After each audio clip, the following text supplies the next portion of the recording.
2001 Maniacs, Devil's Rejects, and Ghoulies Go to College. Yeah. Yep.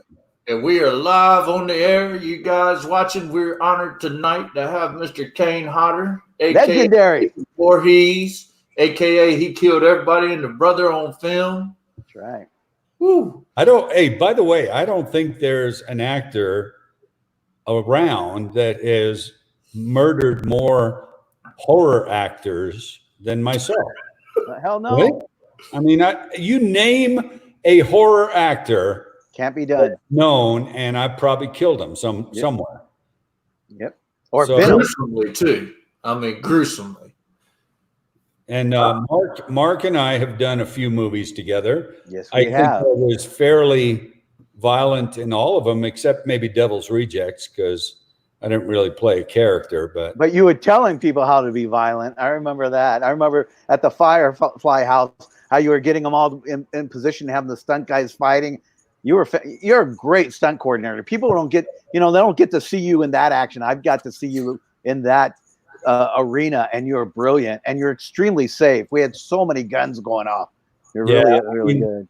I've always loved stunts, that, and I just feel fortunate that I was able to transition to another section of film that I love as well. And, a lot of stunt guys that are my age are completely retired and not doing anything anymore. And I'm working up until this virus that horror put out there. I am working more than ever. I was pushing for you on Queen of the South. You had Sarah Donahue, who loves you more than anyone, as the line producer. And we're talking to Russell Towery, our stunt coordinator, and they were looking for something for you. The problem is you're too much of a white boy. They kept looking. They always had to have some kind of cartel guy. And I'm going, he could play Mexican. He could play Spanish. Get him in here. And Sarah was really pushing for you. And when this disaster took off, Sarah and I was working with Jeff Bridges and John Lithgow on a show called The Old Man. And once again, I'm going, let's get Kane in here, because there's all kinds of like evil, kind of like FBI kind of guys in it that you'd be great in. Oh, yeah. I know. I mean, I can play a killer, but I can be a fucking bad cop too, Hell yeah. Vicky says, hello, Kane. Hello, Mark. Hey, Vicky. All right. Hello, Vicky. Scott says, hey, Scott. Hey, Scott. Thanks, man. Can I tell my Ghoulies Go to College story real quick? Liz says, hey, let me get a couple of these fans over here wanting to say hey to Kane. Hey, Liz. Yeah, Liz or Lizanne, you never know. Oh, Andrea, nice. Thank you. Andrea loves you. Michael says hello. Hello, Michael. And Andrea even says hello, Mark. Hey. Wait a minute. Andrea, why are you saying hello to Mark? That's right. Class of Newcomb High fans. Charlie says hello. And everybody's on here saying you're the man, which we knew that. Hell yeah. Sean says, won't fam. Hey, what does that mean? That's that ICP in the house. Okay. I wanted to make sure you knew that. Whoop, whoop. We're down with the clown. That's right. Tell that story, Mark. I know you died too. What's that? Okay. The first time I ever met Kane Hodder, I was doing some small job on Ghoulies Go to College. And it was John Beekler, who's your man.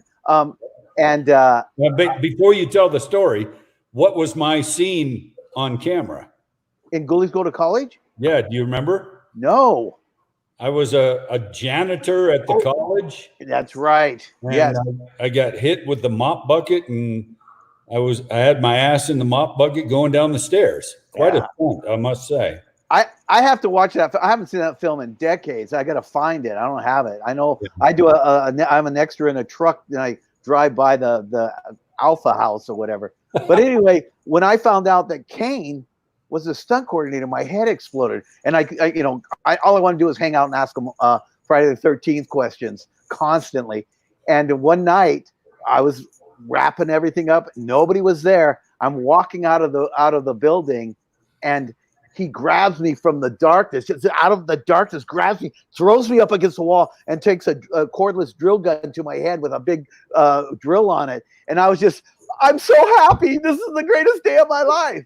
And Oh my God. Whenever I tell this story, Kane, I'm serious. I always tell like a crew member or somebody in an effects house something, this story. They have another story about how you scared the shit out of them. He has scared more crew members than he has actors. Does that mean I'm really an asshole? No, it means you're the greatest horror guy in the world. So guys like me, I mean, that's like my favorite horror story I have. That you know, I love that. I love it so much. You want to know the first time I met Kane? I took a job as a counselor one time in the summer trying to get some extra work at this place called Crystal Lake. He killed every damn body. Including you. How did I kill you? You ain't killed me. I got away. I know where you live, bitch. Hey, we ran a poll online. Where we wanted to see where the fans was at. I like to do monster mashups.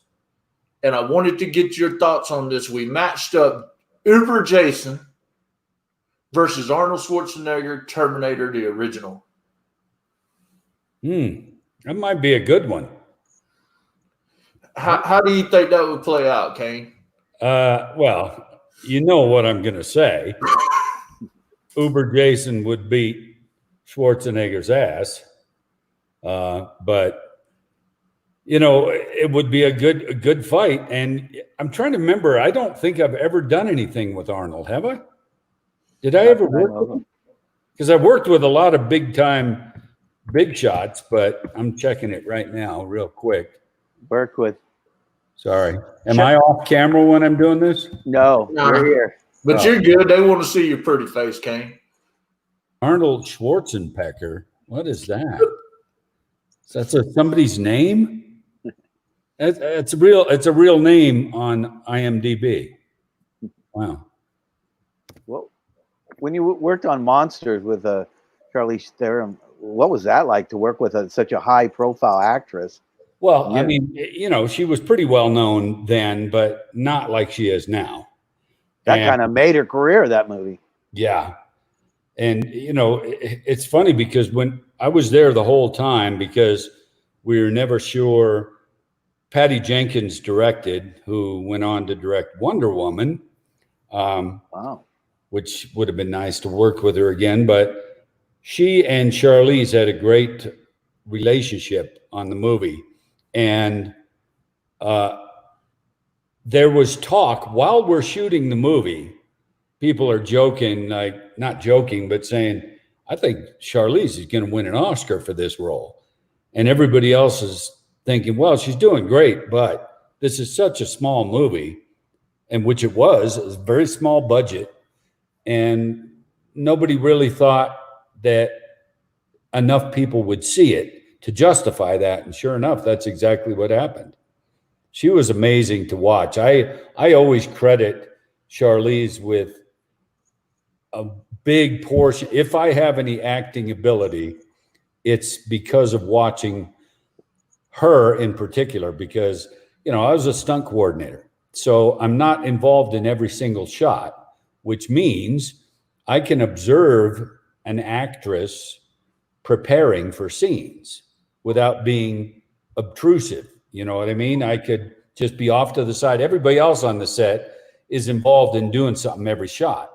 But if I'm not involved in the shot, I can just sit back and watch as she would prepare for certain scenes. And I really think it helped me with my acting training, if you know, because I never had any acting classes. It's amazing. Ever. But watching somebody like her in between shots and what she would do to prepare and, you know, deliver, it was just, you know, invaluable.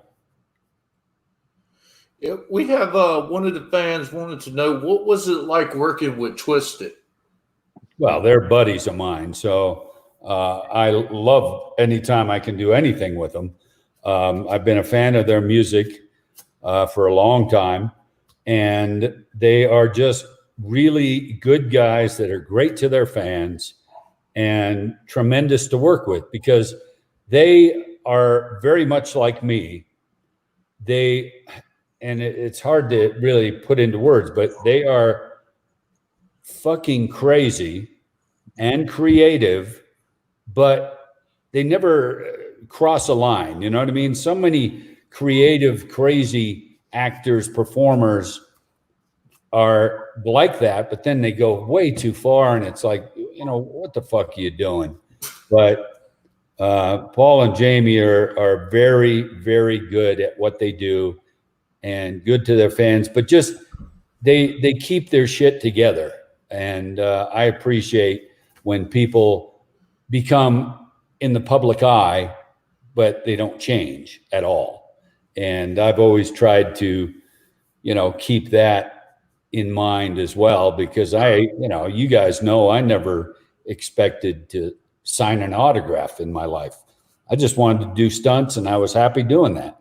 So when everything changed and I was known for something, I'm not going to let it change me, because that's just not who I was. And that's why I like working with them and any other actors that I've come across that are like that. I'm a huge Alice Cooper fan. Did you do a lot behind the scenes, or did he talk with you, or what was that like? Oh, I've known Coop for quite a while, and we've always talked behind the scenes and stuff with everything, even just at conventions, because, and once again, another guy that is just great to hang out with, and I'm glad to hear that. Doesn't think that he's the shit at all. And he actually is, so I like when people are in the public eye, but don't let it affect them. There's so many people that do, and they're fucking assholes. And no, I am not going to mention any names. My favorite Jason kill. I see that, Michael. I'm surprised you don't already know this, because I've talked about this quite a bit. But my favorite Jason kill is Sleeping Bag. Hell yeah. In part 7. And brought back in 10. And brought back in 10, yes. And even with the extra ad-lib shot to the tree, which was my idea. I told the camera operator, I'm going to bang the sleeping bags together with the girls in them, but I'm going to do one last shot to the tree just for old time's sake. So watch for it. Jim Isaac didn't even know I was going to do it. So. That's great. It's the best scene in 10. Everybody loves the frozen head, but I love that scene. But you got to admit that killing someone with something that is not a weapon is creative. That's why I like it. Anybody can kill with a weapon.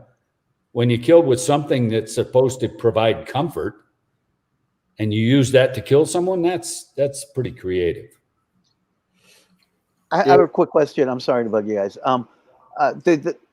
Just because we brought up 10, how many films have you been like an actor and the monster? Because like I remember seeing you. Was it in 10 that you were like a security officer, and also you were Jason in that?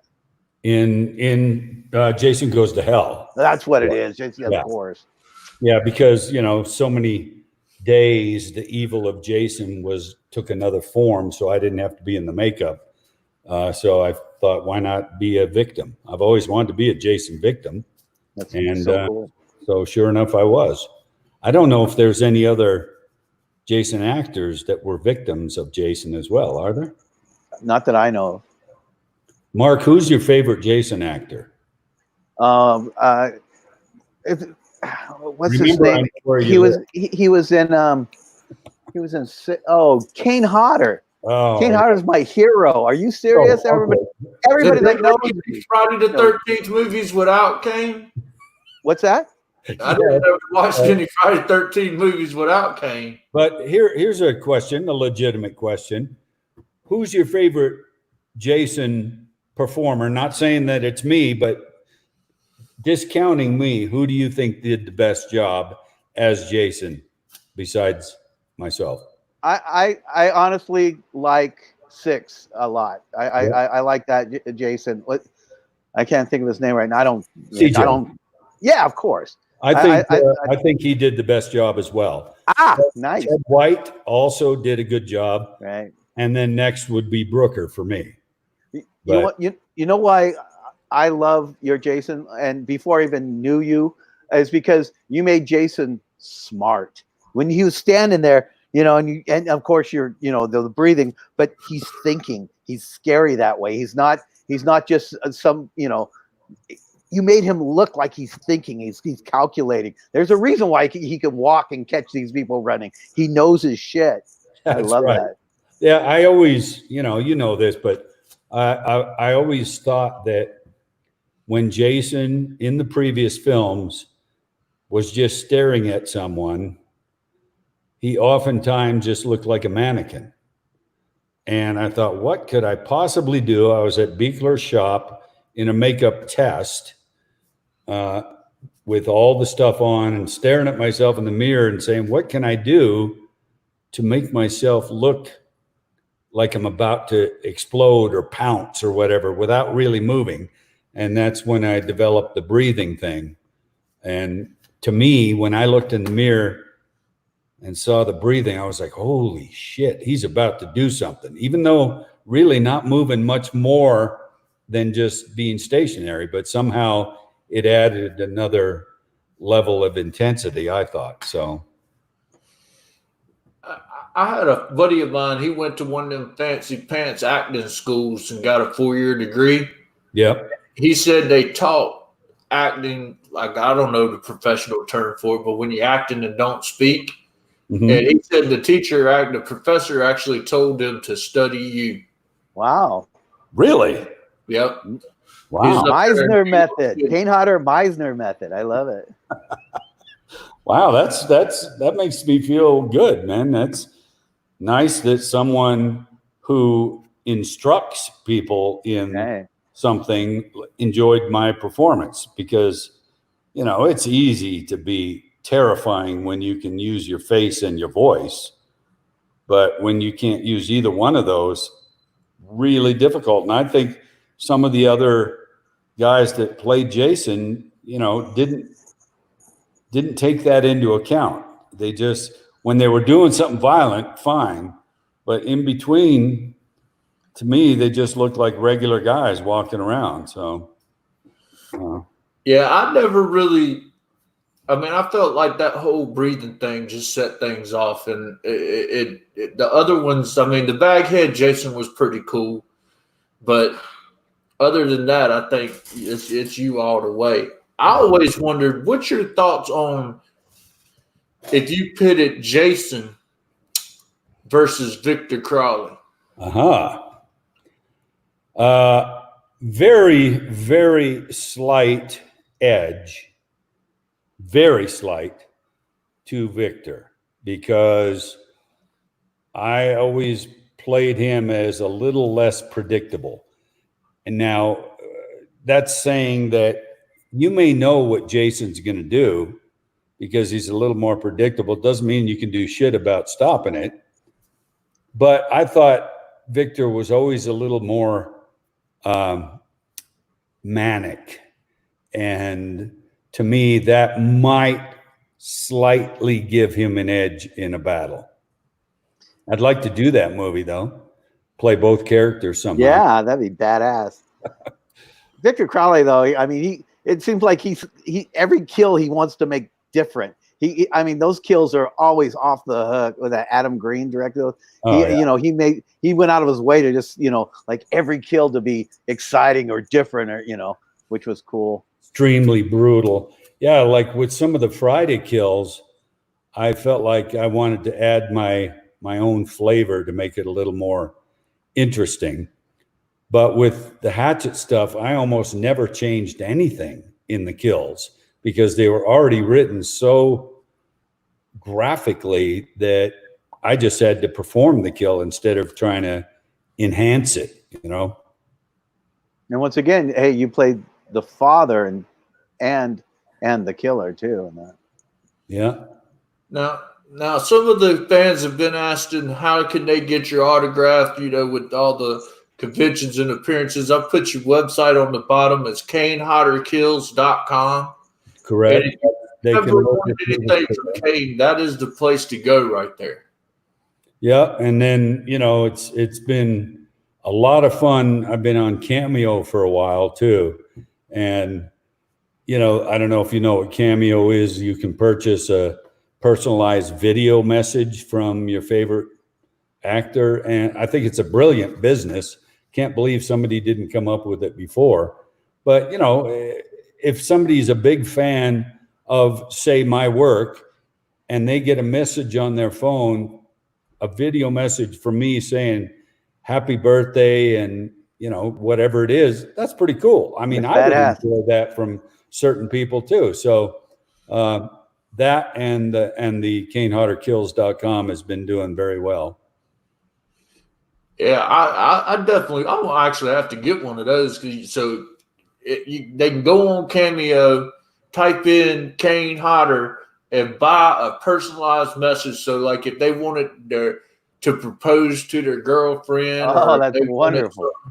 They could get Kane Hodder. All kinds of events, including that. And but nothing perverted. No. And not anything to promote any product either. Because I don't want to have somebody saying, hey, I'll just pay Kane for a cameo and he'll talk about my book or my website or something. We can't do that. But if it's a personal message to somebody, and it's so rewarding, because I sent one to an 11-year-old guy that was really sick with cancer, and his parents said it really made him happy. Unfortunately, he died shortly after that. But if I can give him a brief moment of happiness in a shitty time of his life, that's pretty rewarding, It's very cool. We have one question here. They want to know. Oh, I see. What do you think about he wants to write a book from Jason's point of view? Wow. If I didn't see that he said that, but it's actually a brilliant idea. Let's face it, because you see everything from the other points of view. Every once in a while, there might be a little shot what Jason is seeing, but not really much. Just to have a whole movie from that could be really amazing. I would love to do that. Especially if Stephen King would write it. I know. Nah, I'd rather see Kane write it. It'd be better. Oh, no, it wouldn't. I'm not a writer. I didn't even write my own book. Aloisi wrote the book. I just dictated my story, Same. You ain't supposed to tell that, Kane. What? You ain't supposed to tell that. Well, people know I'm honest. Yeah. You're getting into a lot of comedy, I noticed. I'd love to see, I said this to Michael Berryman too, you and Otis to go on the road together, get Bill Moseley and you, because you've been doing a lot of stuff with Bill Moseley. You guys are almost like a comedy team. You know what? I'm going to look that up right now too. See how many movies I've done with Moseley. I keep going off the screen, but it's been quite a bit. And some of them, like you're saying, have been kind of comedic roles. I know. You guys they're funny at different points. Let's see here. I have done, wow. I've done 22 projects with Moseley. Holy shit. I didn't know it was that much. Wow. He did. Oh, a couple of them are upcoming, so that's why. But Shed of the Dead, Death House, Smothered, Old 37, Almost Mercy, Devil Dogs. Death House don't count because every horror icon was in Death House. Yes, I know. Yeah, we're going to pretend like Death House didn't happen. Death House was a convention on film. It was. And did you see what Bruce has been saying lately? Yeah, that's exciting. Hell yeah. Expendables of horror. That's kind of what Death House tried to do. But you get Ash in there doing that. That'd be fantastic. And I don't know if you saw, he said, I may approach Kane about playing Frankenstein. Oh, that'd be wonderful. And then he said he would like to see me as myself fighting myself as Frankenstein. I'd love that. That'd be pretty Everybody would. cool. Everybody would. And for Bruce Campbell to say that, because he's got the pulse onto the the horror community. Right. That's badass. No? I don't like Bruce. What? I don't. He's overrated. Uh, I'm Kane Hodder fan. oh, true. Well, I'm a fan of Bruce myself. Hey, we've had several people asked if they got a hockey mask, can they send it to you and you sign it? I have, but the problem is, as I said, I'm at my house in Park City, Utah right now, and my mailbox is back in LA, so it could be a very delayed response if somebody was to send something, but it'd be more fun to see at a convention, Yeah. Vicky wants to know what's your favorite kind of music to your head, like I did with Richardson. I love it. My favorite kind of music, Vicky. Well, ultimately, my favorite kind of music is heavy metal. And then I love what I would call hardcore rap, like Twisted and ICP. But heavy metal mainly. I've been a Metallica fan since I can remember. And the fact that they still tour and they still sell out giant arenas, maybe not this year, and they still put on as good a show as they ever have. They started in 1981, I think, and they are still touring. What other band that started in the early 80s is still touring? Nobody. And, I went years ago, I went to a Metallica concert with Greg Nicotero because he's a big fan also. And he's pretty close to Kirk Hammett. And so Kirk arranged for us to be in the Snake Pit at the concert. And the Snake Pit is within the stage that Metallica uses. There's an area within all sides of the stage that's called the Snake Pit, and that's where we watched the show from. It was amazing. So you're the first horror icon that we've talked to, like Bill and Michael and all them. They were hippies. Yeah. So it's refreshing to hear somebody that likes some heavy metal and some hardcore rap. I'm a huge fan of 50 Cent. Oh, yeah. Yeah. Done some good stuff too. And Berryman and Mosley are both older than me, so that's their issue. Fucking old bastards. But let me test you on something. And Mosley hates when I do this, but where did Bill Mosley go to college? He went to Yale. Yep. Did you know that, Mark? Yeah, we had him on and Sarge asked him and he told us. I was blown away. How many? I asked him if he was in Skull and Bones because that's a Yale thing, and he said his daddy was. Right. But that's impressive. How many other horror actors could say they went to an Ivy League college? None. Yeah. I didn't even finish college, for fuck's sakes.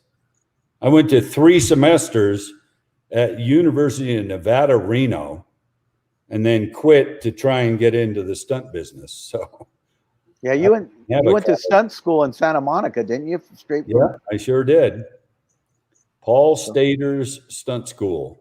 And I think maybe you know this, Mark, but another person that was at the stunt school, there was only a handful of students, probably 8 or 10 students.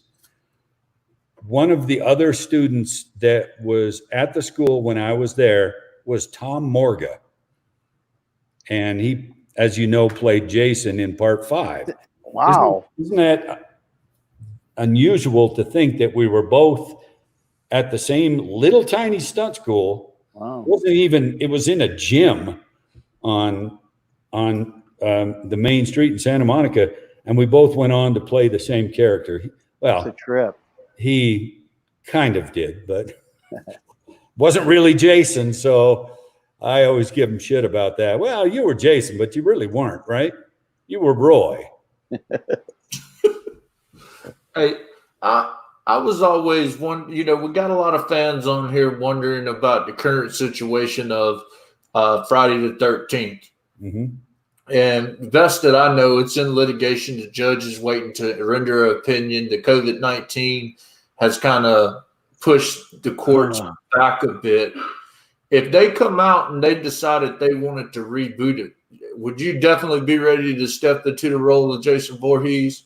Absolutely. I've always wanted to do one more, because you guys know and everybody else does that I was supposed to do Freddy versus Jason, and I was given the script and told I was doing it, and then all of a sudden I didn't do it. So I'll never really know what happened there, but it's not just that I was saying, well, I did it 4 times in a row, it should be me. I was told I was doing it. That's why it pisses me off. If you never said I was doing it, fine.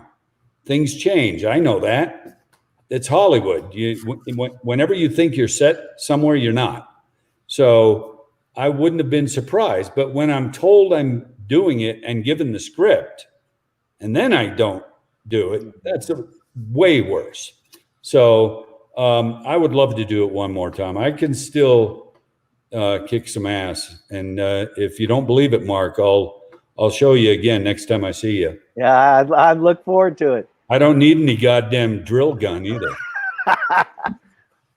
What was the deal with the impractical? Here's your drill guns. What was up with Impractical Jokers? You're doing that thing. Yeah, I did their movie with them because they're friends of mine, and Q especially. We've been buddies since Victor Crowley, really. Before that a little bit, but he always wanted to be able to say he was killed by Kane Hodder in the movie. And I was like, man, I'm a huge fan of your show. So that's why we became friends and stuff. And I went on their cruise the last 2 years with them. They have so many fans, they fill an entire cruise ship. That's crazy. With nothing but Impractical Jokers fans. And we got back from the cruise on Valentine's Day. And we all know what happened, 3 weeks after that. Yeah. But they just got it in time. But, they're just great guys. They're totally unaffected by their fame and fortune. And that's the kind of people I like to hang out with. But, somebody that does really well, but doesn't let it affect them. I could totally see you doing something like that, but horror, but the comedy aspect in a horror situation where you're just scaring the shit out of people because you're the king of that. I would love to see a show like that. Yeah. And, doing the movie was fun too. I was a stunt coordinator, and if you saw it, I played Paula Abdul's bodyguard. And there was a scene. I'll just tell this story quickly if it's all right. Yeah. Maybe some people have heard it, but there's a scene that was coming up where Sal has to run across Paula Abdul's stage where she's performing, and she's supposed to clothesline him. And I wanted it to be really violent. I wanted Sal to appear to really hit the deck hard and stuff. So I told Sal I was going to get a stunt double for him, which I did. And I talked to Paula and I said, I think I would like to get a stunt double for you so you can, so I can really slam this stunt guy in the throat and make it look violent as hell. And because she's not big at all. She's a little short, petite woman. And she said, you don't think I can do it? And I said, well, I mean, it's not really that. I just want it to be really violent. And she goes, you don't think I can do it? And she says, stand over here. And I stood there and she gave me a forearm to the chest, just in, rehearsing, that almost knocked me over. And I said, okay, you're doing it. And sure enough, when we shot the scene, she knocks the shit out of the double. And I just loved the idea that she did it herself, That's amazing. It's great. Hey, we've had some people ask, what horror icons do you admire besides, the ones you played? What characters You know, and how is it when you get together with these guys? Do you exchange body counts and stuff, or Nobody beats me on that. You know, and I don't think there's another actor in history, honestly, that has murdered more people on film than me. I stand by that because there's been, you know, so many films I've done where I have multiple murders. All four of the Hatchet movies, all four of the Friday movies, you know, BTK, Ed Gein, all these other things where I've murdered countless victims. And most actors don't always play the bad guy, and they don't have numerous victims. So I don't think anybody's can top me. I don't think that can be disputed. But the point being, forgot your question now. which ones do you get starstruck or admire? Well, I mean, I've never made it a secret that I always loved the Michael Myers character in the early movies when it was George, and you know, everybody that's played the character has done a pretty good job. But I always found that character somewhat similar to Jason because he doesn't speak and you can't see his face. But I always wanted to play that character also. And for people that don't know, Kane played Leatherface also. Yep. I'd stunt doubled R.A. So I didn't play the character, R.A. did, but I did several scenes as Leatherface. You wore Freddy's glove too. You were Freddy. Well, yeah, one shot. Yeah. Kept that glove too, by the way. Oh, badass! That was made by the same guy that made Robert's gloves. So wow, that's great. Yeah. When you were doing Room 6, I stuck in a Jason mask. You had a shopping. At one point, you were homeless and you turned into a demon. And I had that hockey mask on my prop truck when I was doing Rob Zombie's Halloween. And Tyler Mane, when he goes in to kill the Strodes, he kills the entire family. But when he walks out, he's wearing that hockey mask. And they did like a blooper. And he comes out with the hockey mask, wiping his hands. I love that. So you had it, and he had that mask. Wow. And I did technically play Michael for Adam Green. Oh, great. That comedy thing. The driving lessons. Because they're like, how did Michael get from here to here in such a short brilliant time? Somebody says, I don't know if it was who said it, but maybe in the movie somebody said, well, maybe he drove. So that's what gave Adam the idea to have driving lessons between Joel David Moore and myself as Michael. That's hysterical. That's great. Everybody wants to know, Kane, are they going to see Victor Crowley on the screen again? I can't say for sure, but I believe so.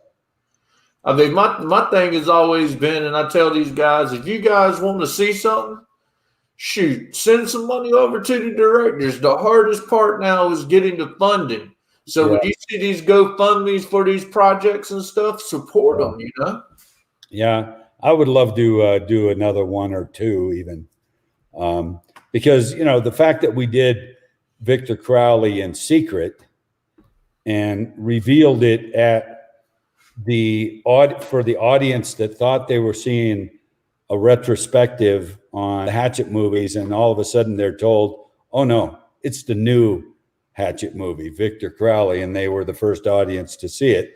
That was a lot of fun. And, you know, I know Adam can come up with some more crazy ideas and situations for Victor to encounter. Well, I also know that where they do that tour in Louisiana, that the boat tour and stuff, that's all they talk about is Hatchet while they're up there. You know, they could care less about seeing alligators. They just talk about Hatchet. That's pretty funny. Oh, that was a tough shoot too.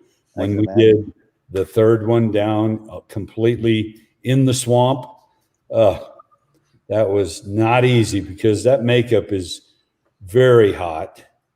And, you know, you wear it for 15 hours a day and stuff. So, you know, I'd still do it again. Now, when you was out there, did you see any live alligators in the wild? I didn't, no. You know, and I did a movie years ago called Avenging Force with Michael Dudikoff in New Orleans as well. We did a lot of stuff in the swamps. And for the most part, if a gator is in the water nearby and somebody splashes in the water, they leave. They don't come to see what was at. So, they're not that aggressive from my experience. Well, I tell you, whenever, because I was filming there for a while there, and where we were was craft service, and people would throw like ham out into there. And when we pulled up, about 3 alligators that just sit there and wait for us to throw them something to eat. The people that own the property is like, please don't feed the alligators. We don't want them coming towards people. But they'd be out there just waiting for us to throw them some food. And of course, you gotta feed them. You gotta throw them out food. Can you imagine if I had been on that movie with you, Mark? Oh, I would have loved how I would have fucked with you. Oh, I would have killed for that. I'm going to throw you in the water. Oh, man. Oh, I would have loved that. I really wish, I know this is going to come out of nowhere, but I'm just going to throw this out there just in case anybody watching. I always wish that Rob Zombie would have made you as a main character with the Firefly family or in 31. So next time, Rob, you make a movie, if you want us to go see it, Kane needs to be in it. I loved working with Rob on Rejects. I'm not sure what I did while doing that movie, but he was never interested in working together again after that. So I must have inadvertently done something that pissed him off, and which is unfortunate because I really enjoyed working with him. He's so creative and good at what he does. It was a pleasure to add whatever I could to it, but something went awry and he's never asked me to come back. So I'll talk to him if I ever see him. All right. Corner talk. Yeah. Corner to that corner to that corner. Hey, have you ever, now be honest, have you ever punched anybody in the face? Absolutely. Okay. I spent 10 years in the Marine Corps. Yeah, well, Mark? Lead singer in a punk band all my life. I still am. You always get that one hippie sitting there flipping you off, fuck you, while you have the mic stand with the microphone. So you're going to have to go boom with the mic stand every once in a while of those guys. So, yeah. That's one of the things I love about living in Park City, Utah. Having the house here is that I am far more relaxed and less aggressive here. I haven't punched anybody in weeks because I've been up here since April. And, that's a great thing. Unfortunately, when you have a job where if you go to jail for punching somebody, for instance, many people could lose their job because of that. Now, when you make a living doing violent things to people, do you think that matters? No. So there's no deterrent in the back of my mind saying, oh shit, I better not do this. It might reflect badly on my career. So no deterrent there. Yeah, my violent days are way gone. I'm 30 years past my violent days, that's for sure. Well, that's good. I don't know. Every time I go to Walmart, I think I'm going to have to whoop somebody. All that coughing and them crazy folks out there. All that coughing. Oh, man. And then people look at me strange anyway, and I don't know why. But yeah, I can't imagine why. I think we need to bring back punching people in the face because so many people die of gun violence. Right. It's good old art of going into the yard and fighting. And whoever wins, you become friends the next week, that's true. Absolutely true. How many times have you gotten in a violent fight with somebody and then you both end up respecting each other and you're like, this guy's all right. And you end up friends, exactly like you said. I totally agree. Yeah, I liked your movies a little too much growing up, and I used to choke people when I'd fight. I'd get them just enough where they'd turn purple and go down and then let go. And now ain't over on the fight right there, but it is what it is. X-nay on the choke A, Sarge. Yeah. Well. But this is the thing. I guess I was talking about it the other day. is these kids shoot somebody. You know, you fight somebody, you get a, down here in North Carolina, you get charged with simple assault. You $60 fine. They throw it out if you stay out of trouble for 6 months. But you shoot somebody, they're going to give you probably 20 years to 15 years. So if you're afraid to fight and you pick up a gun, when they lock you up and you got to walk the yards with the criminals, you're going to learn to fight or you're going to be washing somebody's underwear.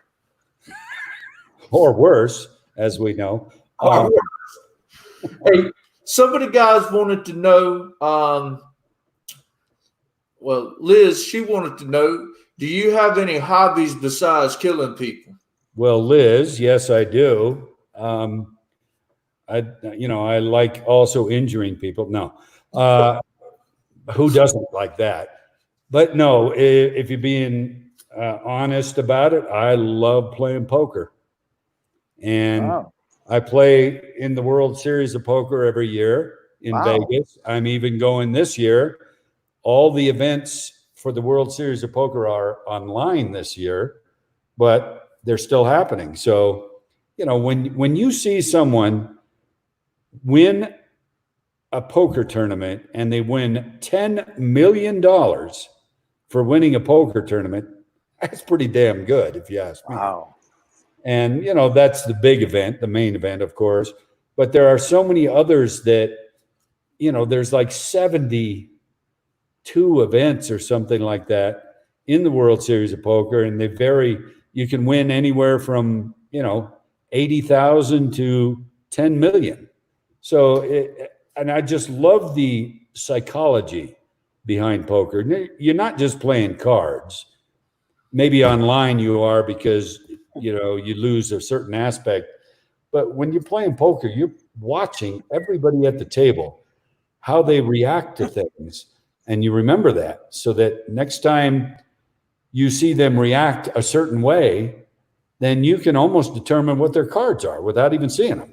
So it's just a brilliant mind game. I'm surprised somebody like Mosley doesn't play it because he would be really good at that too. Do you have you ever played with one of my favorite actresses? What's her name? Jennifer Tilly. She funny. got that voice. Yeah. Let me look it up here real quick.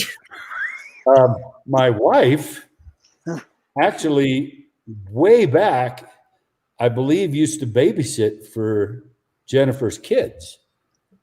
And I don't remember how that happened, but unless I'm remembering something incorrectly, but I believe it was something like that. Jennifer Tilly, let's see if I've done anything with her. That's the best thing about IMDb Pro. One thing I've done with her, and it was... No, I'm talking about, did you play cards with her ever? Oh, no. She's good. She's too good for me. What movie was it? It was Hill Street Blues. So Oh, it wasn't a movie, but yeah, she's an amazing poker player. And I would love to sit down with her. I've played in some celebrity events and been able to play with some pretty notable poker players like Daniel Negreanu and people like that. And it's been a lot of fun because I enjoy watching them. And, I guess it's like a horror fan might get excited if they're sitting doing something with me. Same way I do when there's somebody I admire and then I'm sitting and playing poker with them. I feel very fortunate with something like that. So I appreciate it. But yeah, it's just a great cerebral game, and I love that about it. Sydney wants to know, how do you deal with bullying? How did I? Yeah, how did you deal with Not bullying? how do, because that doesn't happen anymore. But as you know, it did when I was 6th, 7th grade. It was pretty bad, and I didn't deal with it well at all. I let it affect me greatly and in negative ways. And, you end up as a victim of bullying, you often end up feeling that you're worthless and you deserved it, which is, of course, not true. But until you've been there and experienced it, you don't know how insidious it is.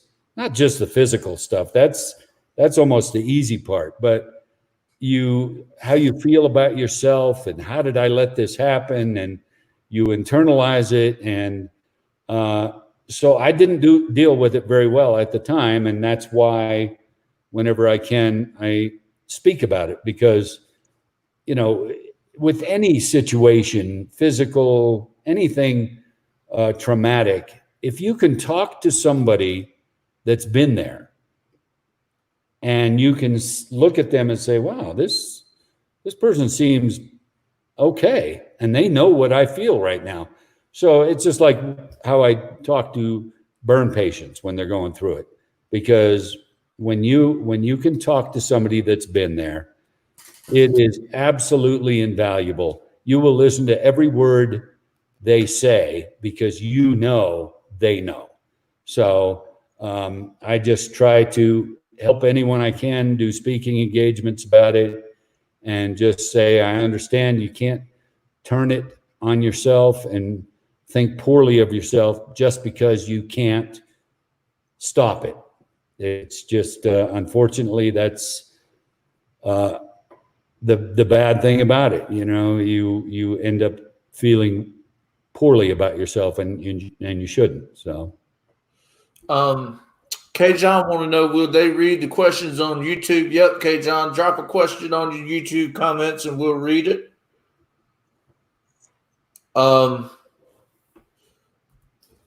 Jack says, what's the most difficult, dangerous stunt you've done? I think you should know that, Jack. But well, no, I mean, obviously the one that burned me was bad, but that wasn't really that difficult. I was just not as experienced as I thought I was with doing fire. And that's unfortunately what can happen with stunts is you do a few things successfully and you start getting like the feeling of invincibility. I just did something where most people would get hurt or killed, and I walked away from it. So the more that happens, the more you have to be careful not to let it cloud your decision making. But the one I do bring up, some of the fire things have been tricky, but the one that I always bring up because we couldn't really figure out ahead of time what was going to happen was in a movie called Fair Game. Cindy Crawford, Billy Baldwin. There were 4 stunt people that had to come in on a flying helicopter over a moving train. We did this in Florida, and each stunt person had to jump out of the helicopter to the top of the moving train. Wow. And several things that we didn't realize what would happen. But I always say that if you have a good common sense knowledge of physics, it can help your stunt career greatly. So we could not determine, we couldn't find anybody that had done that stunt. We could not decide in our minds if we jump out of a flying helicopter and land on top of a moving train, if we're facing forward when we land on the train, because the train's moving, is it going to kick us back like that? And we were concerned about that because if it kicked us back too hard, we could go between the cars and get killed. So we kept trying to determine, and there was no real way to test it until we actually did it. And we were dropping about 12, 15 feet on the first takes. Wow. So what would your opinion be? When we hit the train, because the train's moving forward, did we tend to go backwards or not? I say yes. Well, it's interesting tricky. because if you think about it, if you're flying in a helicopter and you drop out, you don't drop like this because you're flying forward. So you drop like this at an angle because the helicopter's flying forward. So when you drop out, you're actually falling forward. So what ended up happening was it was as if both of them were stationary because they're both moving the same speed. So when you drop it, it was like they're both stationary, which was a great relief. Wow. The first time we did it. And of course, the thing that I always say in stunts is when I see people watch a stunt on a movie and they think, I think I could have done that. Okay, fine. What you don't know when you watch a stunt in a movie is how many times that stunt person had to do that stunt, because it's rarely just one take. Right. So we had to do where all four of us jump out one at a time onto the train. I was the fourth one. And another little angle to make it a little more difficult was the first guy that was jumping climbed down on the skid of the helicopter. So if you think about it, I don't know if you've ever flown in a helicopter, it feels very unsteady. Yeah. And you got 180 pounds on the right skid. The pilot is flying, compensating for that weight there.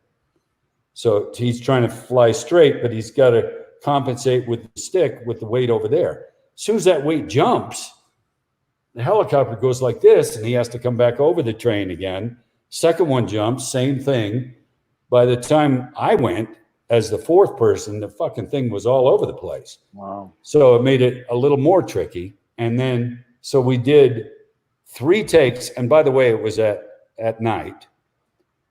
And when we shot it, we did 3 different takes. And then we broke for lunch, but was really, midnight or whatever. We broke for a meal, and we're thinking, I wonder if we're done or not. And then while we're eating lunch, it rains. And now we're saying, boy, I hope we're done, because now the helicopter's wet, the train is wet, we're tired from doing it 3 takes already, and we had to do it 2 more times with the wet, everything wet. Mm-hmm. So that's what makes stunts far more difficult than anybody ever realizes. Is you see a stunt once on a film, you have no idea how many times they had to do that. And that's where it gets dangerous when you're, start getting worn out from doing the stunt. You're not as sharp as you were and stuff. So that was a tricky one. It wasn't all that dangerous as long as we didn't fall between the cars, but it was a little tricky. Wow, that's frightening. Sydney wanted to thank you. She said she needed to hear that about the bullying. Thank you, Sydney. Appreciate it. If you know someone or yourself or something that's going through it, all I can say is I know how it feels, but I promise you it'll get better. Just stick it out and things will get better, and, it'll be over. Kajon wanted to know, what was your thoughts on Friday the 13th Part 8, Jason Takes Manhattan? He really enjoyed that entry in the Friday the 13th franchise. Well, I did too, because it was, on Part 7, we were in either a soundstage or in the woods in Alabama. Now I get to experience how it feels to be the character in the middle of Times Square. And, we only shot in Times Square one night at the end of all of the shooting we did in Vancouver, Canada. But still, the single most amazing day of shooting I've ever had on a film was being in the Jason costume. And this is the 8th movie, so everybody knows the character. And I'm in the middle of Times Square where cops, NYPD, are holding back hundreds of people watching. And I'm doing shit to people as Jason. It was just, it'll never be topped in my career, how amazing that felt. And you probably heard, but the whole night I never took the hockey mask off. That's fantastic. Because I didn't want to ruin the image for people. That's wonderful. Because in Part 8, I had a head on, but my whole mouth, my whole face was open because the hockey mask never came off in that movie. So I didn't have to have makeup on my face this time. And I didn't want to take the mask off and look around and see people thinking, oh man, that kind of ruins the whole idea of it, so I never did that whole night. Hey, Craig says with Universal rebooting all their classic monsters, which would you like to play in a new film series? The classic Universal Monsters, Frankenstein. Always loved that character and think it would be fun as hell to play in a reboot. I mean, you know, I've done quite similar things to it in the past, so why not do it again? That'd be great. I can see you as Frankenstein and the werewolf too. Ah, interesting. I always thought Frankenstein, then the Mummy, in as far as my preference would go, then Wolfman, then the Creature. You know, even though when you watch the old Creature movies, it's amazing how that looks when he's underwater. Yeah, with Rico Browning, Yeah, swimming. yeah. Well, Yeah. Kane, you've been real generous with your time tonight. We appreciate it. I was going to let Mark get in the last question if he had any last questions or thoughts. Careful, Mark. Careful. I know. I've kept my mouth shut a couple times. I will find you. I may be in Park City right now, but I'll fucking find you. I would love it. Anyway. Yeah, I know that your favorite horror film, I believe, is The Exorcist, right? Yes. All right. By far. If you consider that a horror film, I mean, I do. Yeah. Oh, I think so. I and I mean, I like you saw it in the theaters when it was, just frightening, out of my mind. I'm just wondering, because you never play, like, I would love to see you in some type of demonic, role. Like, would you ever play Satan in something? Oh, sure. I'd love to see. I would enjoy that because that would be more of a, an acting challenge to do something crazy, but be able to use my facial expressions. That would be amazing. Yeah. You know about Fanboy 13, right? Oh no, I don't. Movie I did with Deborah Voorhees. Oddly enough, that wow, her last name is Voorhees. She directed, and I played myself in it. Oh yes, I'm sorry. It's about a guy that's obsessed with Jason, and he injures me badly, and I am dying apparently in the arms of Jennifer Banco. Now, if you know who Jennifer Banco is, she was young Tina in Flashbacks on Part 7. Wow. She was like 10 years old or something at the time, and she was young Tina. So now I do a scene where I'm injured and I'm dying, and I ad-libbed a bunch of dialogue. I told the director I was going to just do some stuff that's not scripted, and would she mind? And she said, of course not. So I did, and I got really emotional because I'm playing myself. So I talked about stuff regarding my dad and stuff like that, and it was really emotional. And I told her, you'll know when I'm done when I close my eyes, then you can cut the camera. But please don't cut until I close my eyes. So I haven't seen the scene or anything, but I'm hoping it's, decent, because that was the most emotional thing I've ever done. Well, I'm looking forward to seeing this. Yeah. But yeah, I love The Exorcist. I still do. What other movie, that came out in, what was it, 1974 or 5, right? I think it was 73 or 74. 70, I think it was 74. And still holds up. Yeah. Still a good movie. Yeah. And, I was excited when the first time I met Linda Blair. So yeah, I love her. Yeah. I've never worked with her, but I love her. Yeah.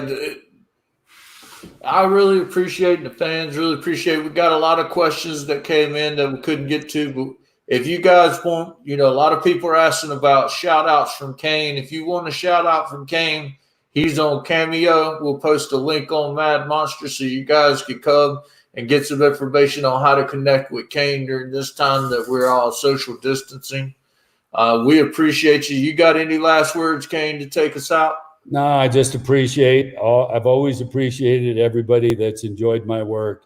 I always will. I'll never take it for granted because I know I'm very fortunate. But thank you very much. And thanks for having me on. And I can't wait to see Mark again. Wait till you see what I do to him this time. I can't wait. I can't wait. Thank you, guys. Thanks, Kane. You're the best. All right, we're out. We appreciate you guys for watching. Everybody hit Kane's cameo and get that cameo tonight. Y'all have a good weekend, and thank you again, Kane. See you guys.